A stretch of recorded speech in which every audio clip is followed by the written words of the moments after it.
अगर आपने मेरी बैटरियों से मुतालिक 2 साल पुरानी वीडियोस देखी हो तो उसमें मैंने ये बताया था कि मेरा जो यूपीएस है ना वो मुस्तकिल चार्ज ही होता रहता है और बैटरी एक्सट्रीम हीट यानी बहुत गर्म हो जाती है। तो कुछ दोस्तों ने कहा था कि भाई हो सकता है यूपीएस फारिग हो गया हो, कुछ दोस्तों ने कहा था हो सकता है बैटरी फारिग हो गई हो। तो जब मैंने बैटरी का ऑपरेशन करके देखा तो मुझे पता लगा कि उसका एक सेल डेड हो चुका है।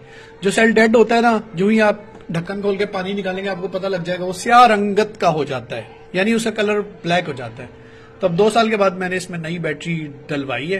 2 साल तक हमने यूपीएस इस्तेमाल नहीं किया, बल्कि मैंने उतार के रख दिया था। आईएमएफ तो बार बार कहता रहा सजा मिलेगी बराबर मिलेगी, तो मैंने उसे कहा भाई सजा ही भुगत लेंगे, कोई बात नहीं। लेकिन अब आपको पता है क्लाइमेट चेंज हो गया, ग्लोबल वार्मिंग हो गई है, गर्मी है, हबस है, तो फिर मजबूर हो गया भाई अनप्रोटेक्टेड सारिफ बनने के लिए। कोई बात नहीं, चमड़ी या पैसों में से चमड़ी बच जाए वही काफी है। सो अब नई बैटरी लगते ही जो ही ये यूपीएस फुली चार्ज हुआ है, इस ग्रीन लाइट ने ब्लिंक करना छोड़ दिया है और अब बैटरी को आप हाथ लगा के देखें तो ये भी ओवर हीट नहीं है। 2 साल पहले बैटरी इन फट्टों पे रखी हुई थी और आप देखेंगे ओवर हीट होके ये फट्टे लकड़ी के बिल्कुल जल चुके थे।